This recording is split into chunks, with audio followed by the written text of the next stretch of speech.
You may have heard of the popular book Steal Like an Artist by Austin Kleon. But how do you steal like a creator?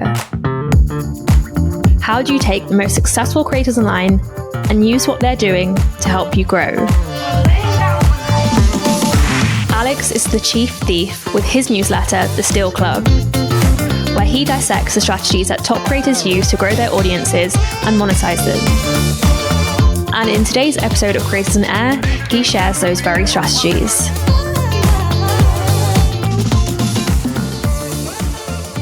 So my background is in advertising. I used to work in advertising agencies for 4 or 5 years before that happened.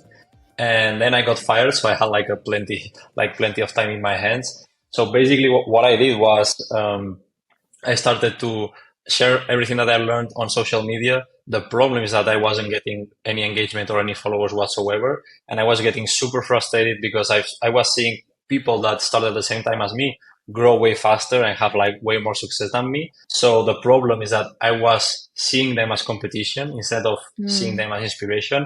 And when that happened, that made me click. It was like a click in my head. And when that happened, I started to grow because what I was doing is just see what they did and try to borrow their strategies and their tactics and just apply them to my own content and my own services and everything. And it just started to work. Everything started to click and fall into place. So at that time, I was reading the Steal Like an Artist book, and it just made sense to put like the two things together, so the borrowing ideas from others and tactics and strategies and pair it with the stealing theme, which is more like a branding thing. But basically, it's just like the excuse that I use to borrow ideas from others without feeling too guilty. And that's how the Steal Club was born. And that was like almost 2 years ago now and up until now. So it's going great.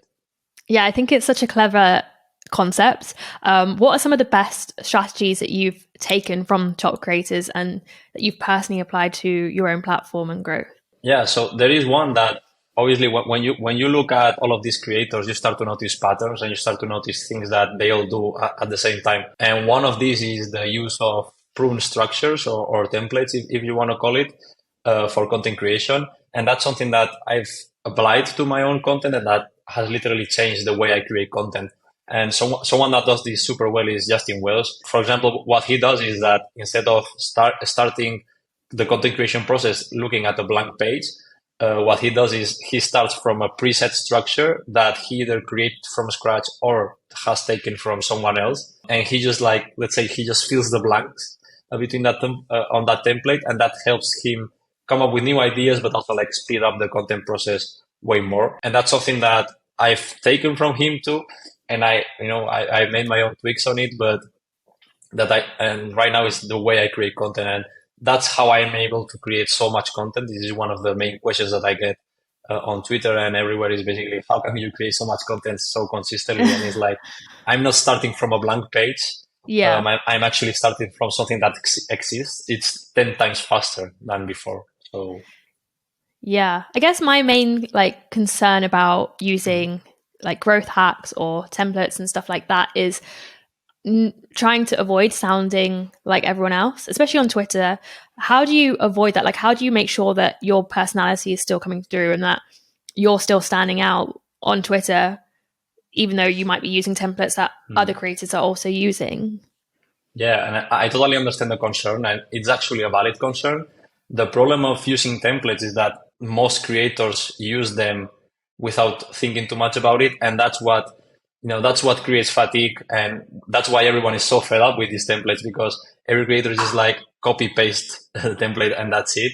And that's not really the way it should be used, at least in my opinion. There is one thing that's unique to each one of us, and it's our journey and our experiences. That's something that no one else can copy or no one else can steal from you because it's unique to you. So the key here is to pair these templates to speed up content creation with your own unique experiences and so on. So you create something authentic that cannot be replicated, right? So one reflection that I think it was Justin Wells too that he said that, because I remember he was confronted once about using this type of templates or structures and so on. And he said something like, hey, even the best chefs in the world, they use recipes, to follow. but they still True. sprinkle their own, uniqueness into whatever they are cooking, or so on. They use a recipe, but maybe you can go, maybe I will add this ingredient before or after, or like a different ingredient that is very similar. So that's the thing. It's not just like taking one template, copy pasting, and publish the tweet. Is more like taking the template and use that as the base instead of the blank page, but then add your own uniqueness, your own experiences, your own personal journey into the Yeah. mix to make that unique. At least that's how I see it. That's how I try to use it too, and that's how. I mean, at least to me, no one has said to me, "Hey, you are using templates." Like, at least it hasn't happened yet. So, Yeah, no, I really like that analogy actually about the recipes. I think that's a really clever way of thinking about it. What do you think most creators get wrong about growing their platform? Like, what do you think are some like common myths or mistakes that get made? one that I realized right now, really recently, with looking at a ton of creators around me, is that some creators they want to grow their audience just for the sake of growth, Mm, and I think that's actually really really bad, and it's hurting their business. Right now, I switched my focus from trying to grow my audience as much as I can to try to grow my audience with intent and actually try to get more quality followers than quantity. Because I've seen a bunch of creators go super viral with threads that have probably not too much to do with their core content, or at least with the business that they are trying to build. And that's actually really hurting their strategy and their business, because if you build a list full of people who are not really interested in what you have to say, then what's the point? Like when the next time you want to maybe sell a product or whatever, they are not going to buy because they are not interested in what you have to say. Maybe they yeah. came to you because of your thread about the 9 trendy AI tools, but maybe you write about SaaS marketing, and while it might be somewhat related, they are not really, those are not like quality audience members. So Mm. that's one of the biggest mistakes I think people do. I've seen people with literally 100, 300 followers make a ton of money because it's super targeted and because they don't really need a big audience to do it. They just need the right audience. So, how can creators create to make sure that they're attracting a quality audience versus just quantity? That's like $1 million question, right? Yeah. It's hard, but what I try to do is, at least personally, is just try to create the content that I would like to also consume. So I know Mm. that actually high quality. At the same time, one thing that I used to do is, I used to I still do it. I used to think of my audience, or at least for the content that I write, as my 6 months ago me, something like that. So I always have like one person in mind that's, I am the first person that would buy my products if I were me, So I'm trying to use myself as a model of what my content should be. And I write for my 6 months old self, and it's kind of working right now. So that's like the framework I'm going to use. But it's a really good question that I don't have like a very specific answer, but this is how I'm trying to solve it personally. And you chose Twitter as your kind of main platform plus the newsletter. What made you go for those platforms when you started? Yeah, so basically, I joined Twitter because I had been a consumer for many, many, many years of Twitter, but I've never been a creator. I was aware of the type of audience that you can build, and how easy it is to network with others on the platform, and that's something that I haven't experienced yet on other platforms that I try to build an audience in. So that for me is the biggest advantage that Twitter has against like everything else, is Hmm. that it's just the mindset of the people there is way easier to connect with others just because of that, because the people, I don't know what is it, but if you get a DM on LinkedIn, at least most people think, oh, this someone trying to sell me something, you know. Yeah. And while there are people selling things on Twitter too, obviously, at least when I go to my DMs, I don't really think like that. So that's one of the biggest advantages that I see Twitter has against other social platforms. So, how often do you use DMs as part of your kind of creative process, I guess? And like, do you have any advice for how to network as a creator on Twitter? Yeah, I mean, I use them every day, Oh, wow. Okay. for two things. Like first, to reply to people who reach out to me. Obviously, I don't reply to everyone because that's unsustainable. But I try to reply to everyone that has like a valid request or question. Not people who just say hi. that's a big no-no, I guess. If you want to reach out to someone, the way I do it is that being genuinely interested on what they do. I think that's the best way to reach out to others, because you can really tell when someone is reaching out just because they are interested and because they want to say something nice, and why they are when they are reaching out because they want to get something out of you. I think that's really Yeah. easy to catch on, especially if you have been on the online world for quite some time. I think it's super easy to get to know. Okay, just make your ask. I see that you are like trying to sell me something. But so my approach is that, whenever I reach out to someone, it's because I think it's someone who is interesting. So I just lead with that, hey, I've seen this project that you've built that looks super cool, or, I love what you're building with this and that, and just try to start like a normal conversation out of it without trying to be salesy or pushy in any way. Mm. And what do you hope to gain from those? I know you're saying that you don't want to necessarily just have like a sales or game, but what do you think networking offers creators? Like, why is it important for us to be doing that? And the first thing is just meeting like cool people. I mean, for me, the best part of Twitter is that I can surround myself from really interesting people building super cool things. So the first thing is inspiration. The second Yeah. one is meeting people with, the same mindset, and some of those can even become friends, which is in my case, I've made a few friends from Twitter. Some of them I even met in real life, and it's people who I would never have met if I wasn't on Twitter and I didn't DM them or they didn't DM me. So that's one of the main reasons that people should do it.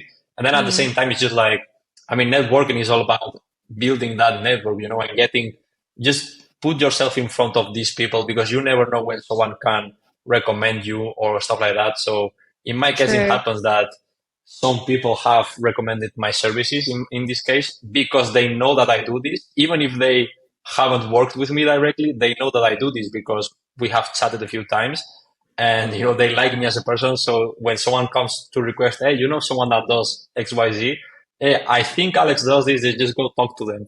And Yeah.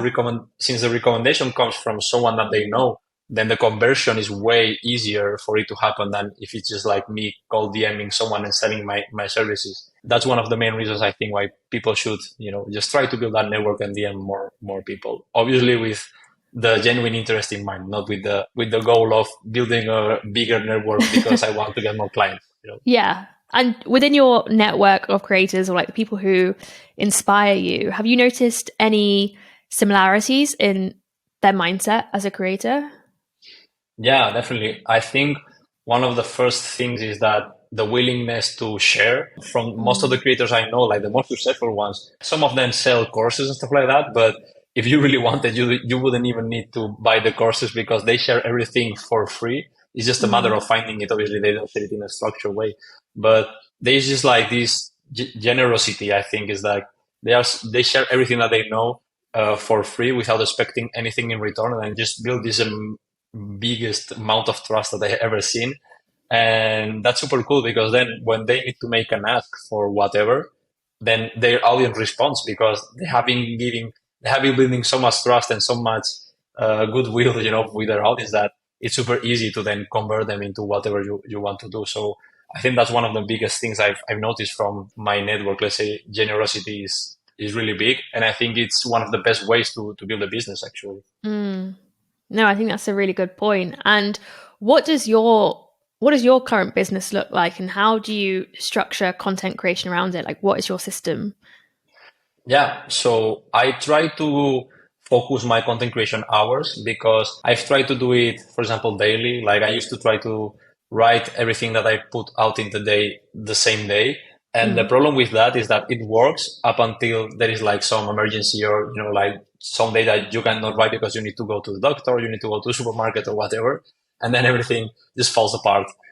So right now what I do is that I set a few hours a week to just work on content, which usually for me it's Monday mornings. So I have like my whole Monday morning blocked just for content creation. And then I can forget about the content creation part of the business for the whole week because I have already done it on Monday. In my mind, it's also like just checking the box and I can forget about it. And I can focus on other things that are not content creation, which requires like a special mindset and concentration. So that's how I do it right now. And That's how I've been doing it for the last, I think, year or year and a half, and it's working really well. I mean, obviously there are some weeks that you feel burnout and you don't put out as much content, but generally I think I've been really consistent for the last 3 years, and one of my biggest secrets is the batching my content creation time. Yeah. And something I find really interesting about your approach is you also include a lot of like visuals with the yellow. So it's like very distinctive. What made you go for that visual approach, especially on Twitter?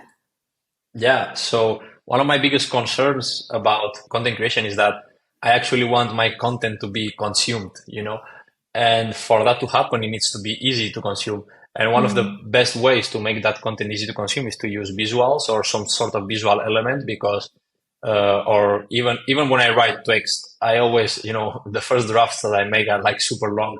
I always try to trim them down because I know that people are not that willing to, for example, especially on social media. Maybe if they are on newsletters or a blog post is something different. But if you are on Twitter, you don't want to be reading like big walls of text. You want to reading Yeah. something that's snappy, fast to read, maybe bullet points, something like that. Something that you can read in under 10 seconds. And that's my obsession. Let's say my obsession is to make my content as accessible and easy to consume as possible. And Yeah. visuals really play like a big part on that. So And how do you encourage engagement, like with your actual audience versus like networking, if you know what I mean? yeah, you mean like engagement in my posts? Yeah. Hmm. Yeah, so I always try to ask from their opinions, because one thing that I've also tried to build from the beginning is that I'm not a person that's on social media to broadcast things. It's more like for me, it's like a two-way street. Mm. So I need actually their input. So one of the things that I do is just ask them for their opinion. Is something like, you know, if I do like a listicle kind of thing, and okay, these are the 5 things that I do to create content, 1, 2, 3, 4, 5, and then I ask, what else, or what am I missing, or something like that. And this for some people is like an engagement kind of tactic. For me, it's just like I really want to know if I missed something and what my audience thinks of it, and I think that invites people to participate. And that's how I'm trying to do it. Mm. But I think it also comes because I've built my brand around actually responding to people's tweets and DMs and stuff like that. It's not like I'm not like this that you cannot approach person, that it's Yeah. like up here. I think, at least I like to think that I'm on the same level that most people. And when they see me and my content, they feel like I'm an approachable person. Yeah. And that's how I'm trying to building, and it's working so far. And at what point did you feel ready to leverage your audience into a viable business?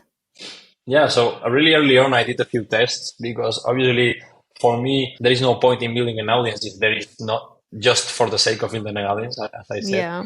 So there needs to be something behind it. And in my case, it's because I want to build a business. It's not like I want to monetize my audience, but then what's the point if you just have an audience, unless you are like, like a philosopher or someone like that, and you want your ideas to spread all over the world. Most people that build an audience, they read because they want to build a business. So that's what I'm trying to do too. And early on, I started testing a bunch of things that I could do. So I wrote an ebook. I created like a few templates that people could buy and stuff like that. So I've been testing a lot, and I think and some people say that you shouldn't try to monetize until you have a big audience, and I partially agree with that advice. But at the same time, I also think that you should maybe not release like a biggest course in the world, but maybe do like small tests to really see what's your audience's responses to your intent of motivation, of monetization, sorry. Because otherwise, again, what's the point of having an audience if just because? Yeah. So how do you actually go about doing those tests? Like, do you mean just building smaller, Mm. I guess, products and then just Yeah, putting it yeah. out there? Like, I mean, I'm a big fan of the super scrappy MVP testing kind of thing. yeah. So just put like together like a really, basic landing page, put a pay button and start the pre-sale without even building the product. What's the point of building it if no one is going to buy, right? Oh, And wow. Okay. that's my approach with it. And I've even seen creators right now. Actually, one of the latest courses I bought, it was from Pat Walls from Startup Story, and he's releasing a course about his email marketing strategy and how he has built like he has like a huge business and it based a lot of on emails. So basically what he did was put a tweet out with a directly, not even a landing page, he put like a Stripe payment link on the tweet and said, I want to build this course. It's going to be, I don't know, $100, something like that. It's going to have more or less this type of content. And if enough people buy it, I will build it. And he put the link there. And I think he Oh has made wow, like, I don't know, 10, 20K just out of pre-sales, no landing page, no marketing crazy. strategy, just a tweet because he has somewhat of an audience and general interest. And, I think that's the best way to build a product, just to pre-validate the idea doing that. And then you can build it, because what I've seen other creators do is that they spend like months, weeks, months building a product, building a landing page, creating like a business plan and stuff like that. And then they release and it's crickets, because no one wanted the product. I'm really big fan of just first, sell it, then maybe build it, and then you can iterate, but first you need to validate the idea somehow. And the best way is to put like a landing page or whatever, or even a tweet, like the example I just mentioned, a Mm. payment button, and let the world decide. So, what is the kind of threshold that you would kind of accept to be like, okay, this is worth my time and my Mhm. investment? And if it doesn't meet that threshold, how do you go about, the few little crickets that did actually decide to sign up? Like, how do you manage their Yeah. expectations once everybody signed up?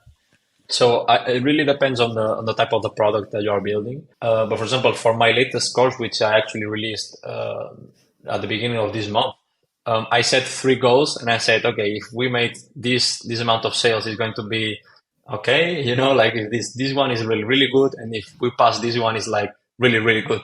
And I was going to build it if you were like maybe a bit more than the okay goal. Yeah. So I think it's good if you set some goals beforehand, usually, because it needs to be worth your time. So it's more like estimating, what's your time worth? How much do you think that it can take you to build the product that you said that you are going to build? And you just see, okay, if it takes me 8 hours and I value my hour at, $100 an hour, so I need to make a hundred Hmm. bucks as a pre-sale. That's more or less the math that's going on my head when thinking about it. And if it doesn't work, what I've seen other people do, and in my case, I feel lucky that every time that I did this, it has worked and I had ended up building the product. But if I don't, what I would do is just like be super honest and upfront with people and say, hey, only 3 people bought it or whatever. I'm not going to build it because it's not worth it for me.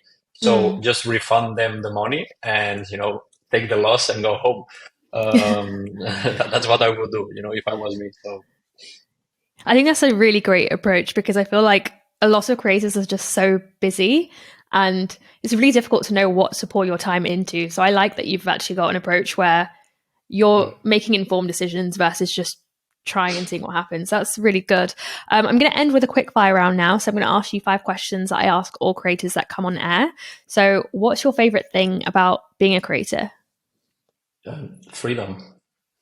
I like it. And what's something that gives you the most inspiration for your work? Mm, keeping that freedom. I like how those answers are related. What's one tool that helps you as a creator? Notion, 100%. Nice. And what's something that helps with your creator work life balance? Just expectation management and my girlfriend. What do you mean by expectation management? Do you mean like how much you can do in a day, or like what do you Yeah, mean? so being aware that that you have so much energy in your day and so much hours to put in, and sometimes Mm, when being really aware of what you can, I guess more than expectation management, it could be like awareness.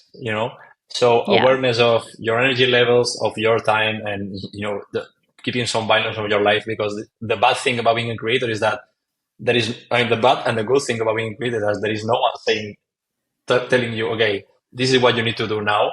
So Yeah. it's you calling the shots, but at the same time, that's dangerous because if there was no one for me or myself saying, hey, just work 6, 7, 8 hours a day, I could work 24 hours a day and, be like a mess because there is no one saying stop, but at the same Yeah. time, True. I'm trying to have some work-life balance, and energy management and awareness of my current state has been something that I'm still learning to do, but it's really helpful, I think. Something that every creator should at least think about. Definitely. And what's one piece of advice that you would give to other creators? Don't be afraid to share stuff and launch stuff and put stuff out there, because that's the only way to actually know if it's working or not. If it's in your head, then it's not worth it, in the sense of everyone has ideas, not so many people execute them, and to execute an idea, you need to put it out there and just to let the world decide on your idea. But if it exists only in your head, then it will stay there forever. Yeah. Thank you so much, Alex, for coming on air and teaching us how to still like a creator. I feel like I've definitely learned a lot, and I really appreciate you sharing your insights on how to grow and monetize. Yeah, thank you. I really like Alex's approach to using what the top creators are doing to help him grow while still injecting his own personality and style to his content. You can find Alex at thesteelclub.com or on Twitter. And if you are a creator, check out Passion Fruit so you can do sponsorships without the hassle. I'll see you in the next one.